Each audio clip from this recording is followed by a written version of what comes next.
Katanya dia memilih Islam yang murni, jadi Islam yang langsung dari Al-Quran dan hadis, dan dia nggak mempercayai adanya madhab-madhab. Mohon penjelasannya, Bib. Baik, saya jawab dengan pertanyaan. Dia bisa baca Al-Quran dari mana? Dia bisa baca Quran nggak, temanmu? Bisa. Bisa. Nah, dia bisa belajar Al-Qurannya langsung dari lahir apa gimana? Kira-kira menurut jenengan? Belajar pasti, Bib. Belajar dari siapa? Dari gurunya. Manusia gurunya? Iya. Oh gitu. Terus gurunya itu bisa baca Al-Quran dari siapa itu? Dari gurunya. Dari gurunya lagi. Gurunya lagi itu bisa baca Al-Quran itu dari mana tuh kira-kira? Dari gurunya terus. Nggak ada yang langsung ketemu malaikat Jibril, nggak ada ya? Nggak ada kan, Mas? Nggak ada, Bib. Kemudian nggak ada yang bisa baca Al-Quran dari lahir langsung jelek bisa baca Quran tanpa belajar ke orang lain? Tidak ada kan? Tidak ada. Jadi semuanya berurutan, betul? Betul. Betul? Jadi klaim dari Al-Quran dan Sunnah langsung murni itu mimpinya dia. Bilang sama dia, ketemu sama saya ya, ketemu sama saya biar diobati itu sakit tuh otaknya itu. Iya, sakit tuh otaknya. Bukan ulul albab, bukan orang yang berakal sehat, berarti akalnya tidak sehat itu. Orang yang bilang langsung dari Al-Quran, langsung dari hadis, tidak usah pakai ulama-ulamaan, tidak usah berwahada lain sebagainya. Nah sekarang dia memahami wudhu, bisa wudhu itu dari siapa? Ya. Dia bisa wudhu apa langsung? Celing. Allah memberitahukan wudhu seperti ini caranya. Ada nggak di antara jenengan yang wudhu bisa langsung wudhu tanpa belajar kepada manusia, tanpa belajar kepada guru? Mending kalau ulama gurunya, kalau ternyata YouTube tetap niru, betul tidak? Meniru tidak? Plagiat kalau begitu. Bohong, bohong. Ya, maka itu salah satu bukti mereka itu tukang wadul. Bukti mereka itu tukang bohong. Itu ajaran gurunya tuh, ajaran ustadznya. Nah sekarang berarti dia itu mau saja dibohongi, mau diajarkan bohong juga. Berarti bukan murni, yang jelas sesat yang seperti itu. Ya iya, bagaimana bilang murni kalau ternyata dia masih pakai ulama? Kalau dia belajar dari orang lain, bagaimana bisa dikatakan murni? Berarti bohong, mengajarkan kebolehan bohong, ya, berdusta. Saya sudah tidak pakai penghalang lagi kalimatnya, sesat. Sampaikan kepadanya, biar ketemu dengan ustadznya, saya ingin ketemu dengan syekhnya gitu. Saya tidak akan mundur dengan mereka yang seperti itu, yang tukang bohong, yang tukang nipu umat. Orang Wahabi itu tukang nipu umat. Ya, saya ngomong terbuka nih, live streaming. Makanya mereka kalau diajak dialog dengan saya nggak mau, bisanya membuat fitnah di belakang. Kalau diajak ditantang dialog langsung ketemu, sok di pengajiannya siap saya. Tidak pernah mau mereka. Dari dulu saya datangi. Ada yang MA gelarnya, MA itu S2. Dari mana? Ada lulusan King Saud Mekah, ada lulusan Ummul Qura Mekah. Tapi ternyata ketika menipu umat, MA-nya maling agama. Mereka kesel kalau dibongkar seperti ini. Maka tidak mau dialog terbuka, tapi bisanya cuma bikin fitnah, propaganda ini itulah, syiah lah, apalah, seperti itu. Sesatlah inilah itulah. Ayo kalau memang kamu menyatakan kita ini ahlus sunnah ini sesat, ayo dialog terbuka. Berani tidak? Tidak berani. Berarti Anda gitu yang sesat. Itu aja udah gampang. Ya, sampaikan seperti itu, nggak masalah buat saya. Ya. Terbuka saya nih, terbuka. Kalimat ini tidak pakai penghalang untuk saya. Live streaming internasional. Biar kalau saya ke Mekah ketemu sama orangnya, saya dialog di sana. Begitu. Kalau ke Madinah, saya dialog di Madinah. Sama mahasiswa Ummul Qura Mekah saya dialog. Yang tadinya mensyirik-syirikkan amaliyah Ahlus Sunnah wal Jamaah, sampai akhirnya terima kasih sudah disebutkan referensi, diberikan referensi hadis. Seperti itu. Buktikan saja, gak usah beropini gitu ya.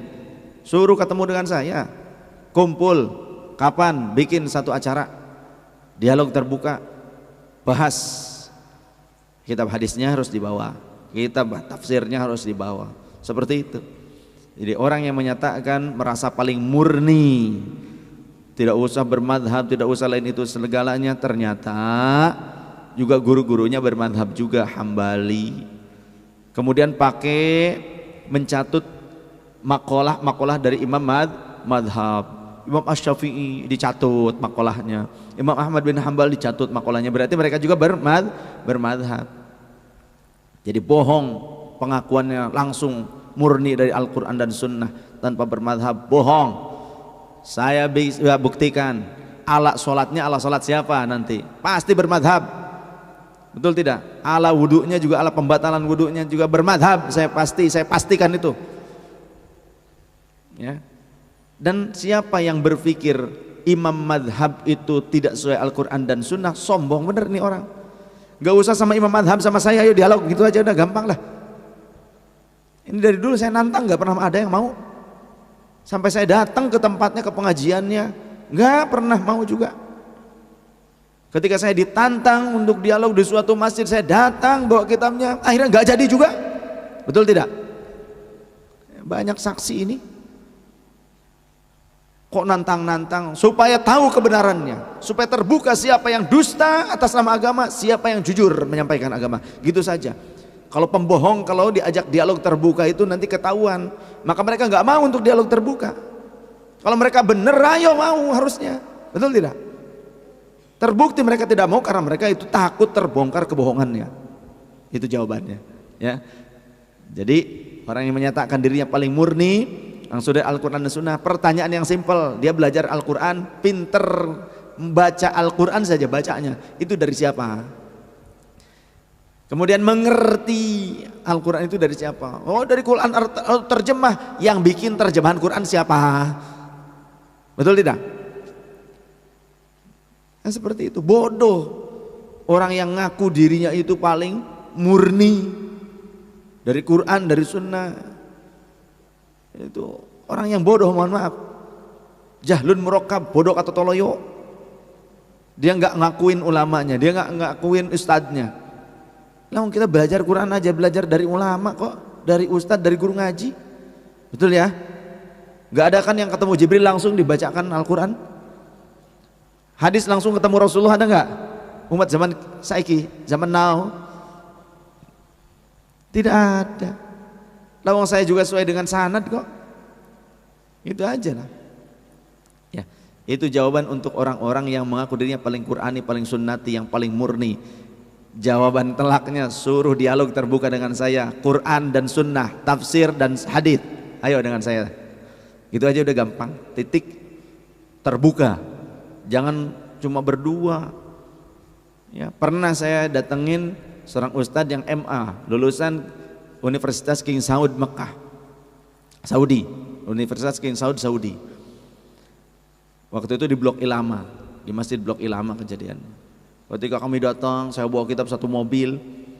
Karena dia udah menyalahkan ini itu lain sebagainya, saya ajak dialog di situ nggak jadi. Malah akhirnya maunya diajak ke rumahnya.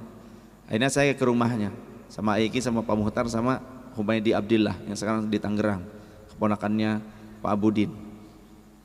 Gimana akhirnya? Ngakunya di rumahnya mah dia itu pelopor yasinan, dia juga tahlilan, begitu ngomongnya Pak.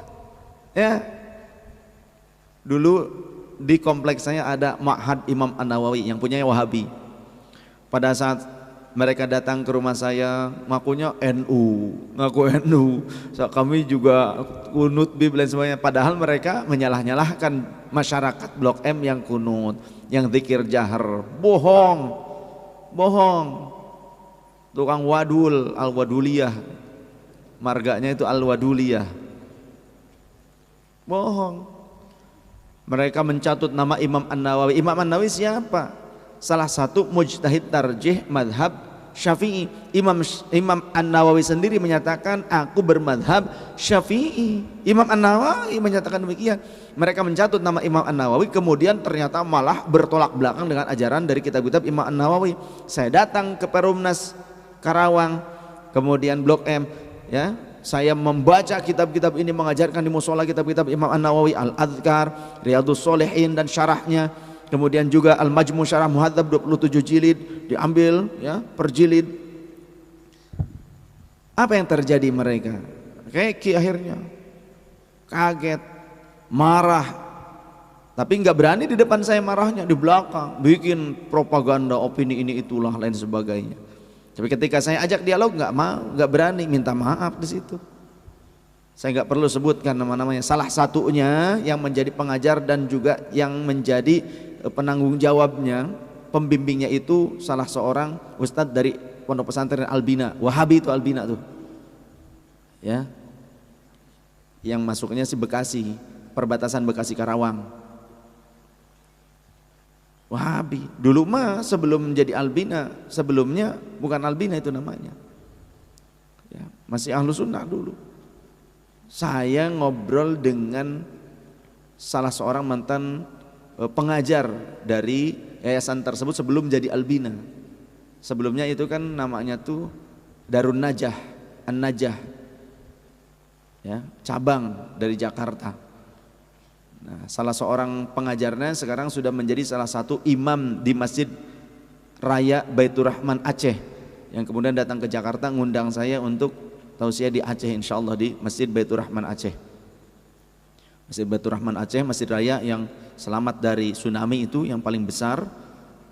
Nah, beliau menyampaikan itu, bahwasanya dulu pernah menjadi pengajar di An-Najah di situ. Sekarang jadi Albina, jadi Wahabi. Kalau pengajar yang dulunya masih Ahlus Sunnah, termasuk Ustadz Karyan. Ustadz Karyan dulu juga pengurus di situ sebelum jadi Albina, ketika masih An-Najah. Sekarang sudah jadi Albina, sudah jadi Wahabi. Hati-hati, ya. Banyak cenderungan untuk menyalahkan syariat dan mendustakan syariatul Islam.